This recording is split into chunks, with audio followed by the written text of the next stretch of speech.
Assalamualaikum warahmatullahi wabarakatuh. Saya Herinovis Damayanti akan menyampaikan refleksi dwi mingguan modul 2.1, yaitu memenuhi kebutuhan murid melalui pembelajaran berdiferensiasi. Seperti yang disampaikan Ki Hajar Dewantoro, anak-anak hidup dan tumbuh sesuai kodratnya sendiri. Pendidik hanya dapat merawat dan menuntun tumbuhnya kodrat itu. Peristiwa yang saya alami pada pembelajaran matematika dengan berdiferensiasi menekankan bahwa pembelajaran yang sesuai dengan gaya belajar murid di kelas sehingga berlangsung secara efektif dengan menciptakan prosedur, rutinitas, metode yang memungkinkan adanya fleksibilitas dengan proses yang sesuai kebutuhan, namun tetap pada struktur dan kompetensi pembelajaran matematika yang jelas. Sebagai seorang guru, diharapkan mampu menggunakan informasi yang diperoleh dengan melakukan penilaian secara berkelanjutan untuk mengukur sejauh mana murid didik telah mencapai atau belum mencapai kompetensi belajar yang telah ditetapkan. Perasaan dalam melaksanakan proses pembelajaran berdiferensiasi untuk mata pelajaran matematika adalah perlu energi ekstra untuk mengakomodir berbagai karakteristik murid. Penerapan ketika di dalam kelas adalah murid merasa nyaman dengan gaya belajar masing-masing sehingga pembelajaran bisa efektif dan optimal sesuai dengan kebutuhan belajar murid.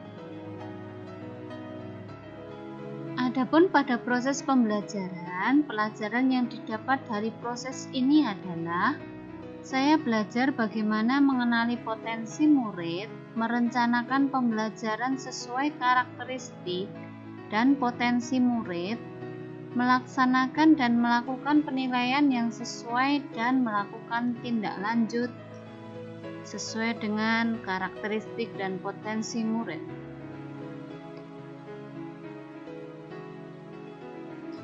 Pembelajaran berdiferensiasi matematika yang saya lakukan adalah 1. Diferensiasi konten. Diferensiasi konten merujuk pada strategi yang membedakan pengorganisasian dan format penyampaian konten. Konten adalah materi pengetahuan, konsep, dan keterampilan yang perlu dipelajari murid berdasarkan kurikulum. Siswa dapat memilih dan menggunakan berbagai sumber belajar lain yang dapat digunakan. Dalam hal ini contohnya adalah pada materi barisan, pola bilangan, dan notasi sigma. Diferensiasi konten bisa didapat dari internet, buku teks, maupun dalam video pembelajaran YouTube. Pembelajaran berdiferensiasi yang selanjutnya adalah diferensiasi proses. Pembelajaran berdiferensiasi proses merujuk pada strategi yang membedakan proses yang harus dijalani oleh murid yang dapat memungkinkan mereka untuk berlatih dan memahami konten. Guru memfasilitasi murid dengan menjelaskan LKPD, lembar kerja peserta didik yang sesuai dengan profil belajar masing-masing. Kemudian murid bekerja sama dan berdiskusi untuk menyelesaikan tugas setiap kelompok dengan melakukan analisis, sintetis, dan mengaplikasikan penanaman konsep yang telah dipelajari menggunakan berbagai macam sumber belajar, baik secara visual, auditori, maupun kinestetik. Kemudian diferensiasi yang selanjutnya adalah diferensiasi produk. Merujuk pada strategi pembedaan produk hasil belajar murid, hasil latihan, penerapan dan pengembangan apa yang telah dipelajari, murid diberikan pilihan cara dalam menyelesaikan tugas atau tagihan.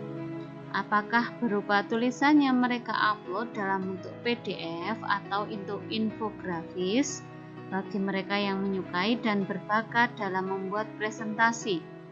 Bisa juga murid berupa voice note atau rekaman suara yang menjelaskan penyelesaian suatu soal, atau berupa video rekaman penjelasan soal yang mereka selesaikan baik audio maupun visual.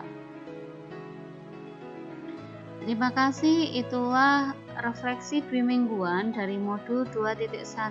Semoga bermanfaat. Salam dan bahagia.